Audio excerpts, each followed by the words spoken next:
परेशान तो रहूंगा ना पार्वती। आखिर एक बेटी का बाप जो ठहरा। पार्वती, अब उसके हाथ पीले करने का समय आ गया है। पर हमारी आनंदी तो अभी सिर्फ 9 साल की है।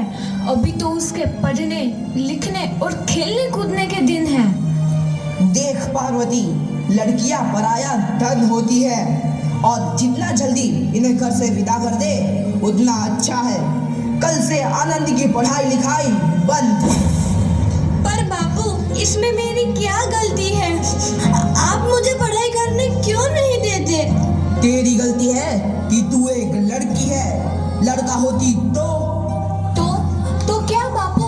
लड़का होती तो क्या? ए लड़की, ज्यादा जबान ना चला, नहीं तो जबान हलक से खींचकर बाहर निकाल दूंगा। बापू, मैं पढ़ लिख कर कुछ बनना चाहती हूँ। मेरी पढ़ाई ना रोको बापू। आनंदी, तुझे पढ़ना है तो पढ़, लेकिन सारी उम्र बाप की छाती पर ये बोझ बनकर ना बैठ। पर बापू, अभी तो मेरी उम्र पढ़ाई लिखाई की है। मुझे पढ़ लिख कर डॉक्टर बनना है। पढ़ाई पढ़ाई पढ़ाई, आज तो तेरी इन किताबों का काम तमाम करके ही छोड़ूंगा। ये ले। नहीं बापू, मत फाड़ो बापू। मत छोड़ी। नहीं बापू, नहीं। बापू, ये तुमने क्या किया? तुमने मेरी इन किताबों को ही नहीं फाड़ा बापू, मेरी किस्मत फाड़ दी, मेरी किस्मत। ये कॉपी किताबें ना सिर्फ छोरों के हाथ में अच्छी लगती है। लड़कियों के हाथ में तो सिर्फ मेहंदी अच्छी लगती है, मेहंदी। पर बापू, मैं लड़की हूँ तो क्या हुआ? लड़का और लड़की तो हमारी दोनों आंखों के समान होते हैं। चुप कर आनंदी, और यह एहसान मान कि अब तक जिंदा है तू। कहीं बचपन में गला दबा कर मार दिया होता तो यह तेरी बकबक नहीं सुननी पड़ती आज। पर बापू, मुझे चूल्हा जलाना अच्छा ना लगे है।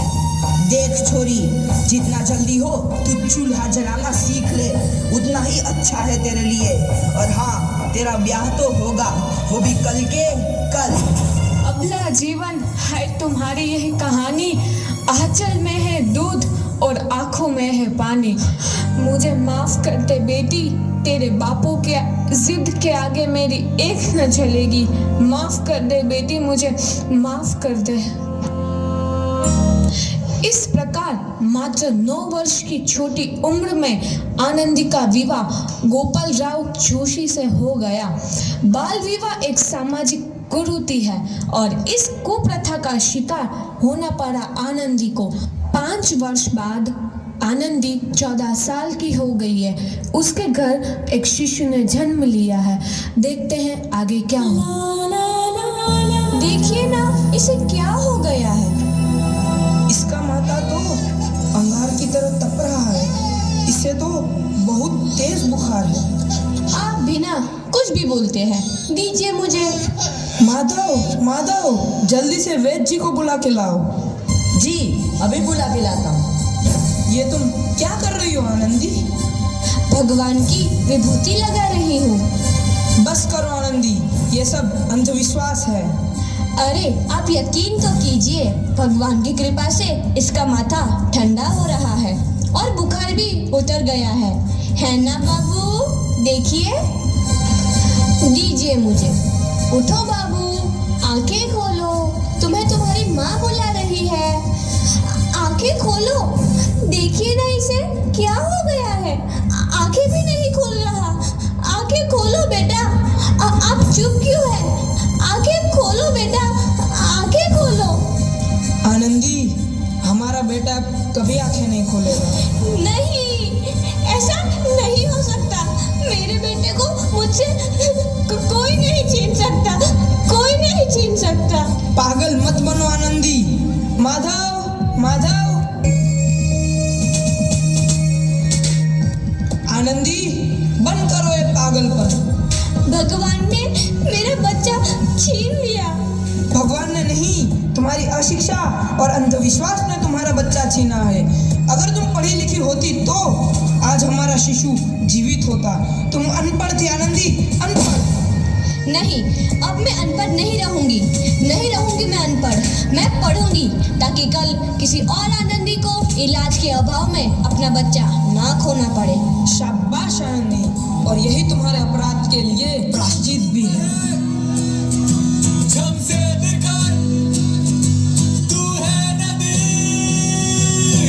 आनंदी, तुम्हारी 12वीं का परिणाम आ गया है। तुमने पूरे कॉलेज में प्रथम स्थान अर्जित किया है।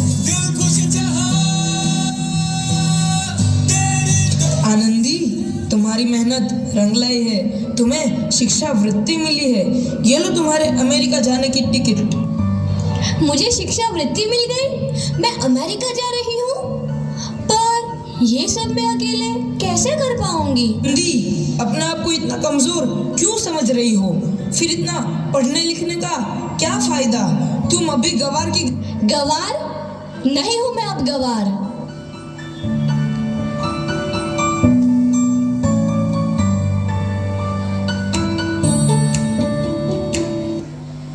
तो इस प्रकार 7 अप्रैल 1883 को आनंदी अमेरिका के पेंसिल्वेनिया के लिए रवाना हुई और 3 साल बाद उन्होंने डॉक्टर ऑफ मेडिसिन की उपाधि प्राप्त कर ली। इधर आनंदी के पिता की तबीयत बहुत खराब है। आगे क्या होता है देखते हैं। लगता है अब मेरे जाने का समय आ चुका है। अब मैं नहीं बचूंगा। ऐसा मत बोलो। शहर के सिटी हॉस्पिटल में अमेरिका से डिग्री लेकर कोई बड़ा डॉक्टर आया है। एक बार वहां चलकर दिखा लेते हैं। हाँ, सही बोला भैया। कम से कम दिल को तसल्ली तो मिल जाएगी। हाँ हाँ, चलो चलो जल्दी हॉस्पिटल चलते हैं।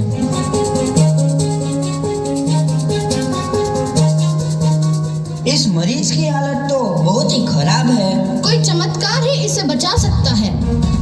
ऐसा मत बोलो भाई। डॉक्टर साहब कब तक आ जाएंगे? लो आ गई डॉक्टर मैडम।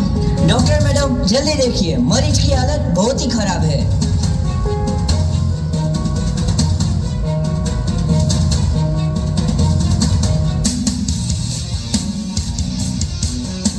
अब आप बिल्कुल ठीक हैं। मौत के मुंह से आपको बचाया है डॉक्टर मैडम ने। डॉक्टर साहब ने मुझे बचा लिया। मुझे मिलना है डॉक्टर साहब से। डॉक्टर साहब नहीं, डॉक्टर मैडम बोलो। डॉक्टर मैडम, उन्होंने ही तुम्हें जीवन दान दिया है। लो आ गई डॉक्टर मैडम, मिल लो उनसे। डॉक्टर मैडम, आपका बहुत बहुत धन्यवाद। आपने मेरी जान बचाई। इसके बदले में मैं गरीब भला आपको क्या दे सकता हूँ? वचन चाहिए मुझे कि कभी ये नहीं कहोगे कि लड़कियां कुछ नहीं कर सकती। वचन? ये कैसा वचन? अरे श्यामलाल, तुमने पहचाना नहीं? तुम्हारी बेटी आनंदी। आनंदी? मेरी बेटी आनंदी डॉक्टर? हाँ बापू, वही आनंदी जिसके लिए बचपन में तूने चूल्हा और दूल्हा के अलावा कुछ नहीं सोचा था। आनंदी, आनंदी मेरी बेटी, मुझे माफ कर दे। मैं तेरा गुनहगार हूँ बेटी। नहीं नहीं बापू, वही आनंदी जिसके हाथ पीले करके तुम उसकी सारी जिंदगी काला कर देना चाहते थे। माफ कर दे मुझे मेरी बच्ची, माफ कर दे। मैं तेरा अपराधी हूँ मेरी बच्ची, माफ कर दे। नहीं बापू, मैंने तो तेरा एहसान चुकाया है। याद है ना अपना एहसान जो बचपन में तुमने मुझ पर किया था? ताने सुना सुना कर जीते जी मार डाला था मुझको। अब बोल, और किस किस को मारेगा? आनंदी बेटी, मुझे माफ कर दे मेरी बच्ची। मैं तेरा गुनहगार हूँ। बापू, आपने ही तो बोला था किताबें सिर्फ बेटों के हाथ में अच्छी लगती है, बेटियों के हाथ में तो सिर्फ मेहंदी। बेटों और बेटियों में फर्क करना तो आंखों में फर्क करने समान है। एक का पढ़ना और दूसरे का ना पढ़ना सामाजिक अंधकार है बापू, सामाजिक अंधकार। उपकार मांगता हूँ मैं तुझ जैसी बेटी का, जिसने सारी उम्र मुझसे कुछ ना मांगा तो सिर्फ बराबरी का दर्जा। वरना सच तो यह है कि मैं तेरी माफी के लायक भी ना हूँ। मुझ जैसा बाप तेरी बराबरी कर सके उसके मैं लायक भी ना हूँ मेरी बेटी, मैं लायक भी ना हूँ। अपने बापू को क्या माफ नहीं करोगी आनंदी? माफ कर दो आनंदी, माफ कर दो। सुबह का भूला यदि शाम को घर लौट आए तो उसे भूला नहीं कहते। बापू। तो इस प्रकार आनंदीबाई जोशी ने अपनी मेहनत और अटूट इरादे से न केवल भारत की पहली महिला डॉक्टर बनी, बल्कि आगे चल के उन लड़कियों के लिए सुनहरा रास्ता दिखा गई जो जीवन में कुछ करना चाहती थी।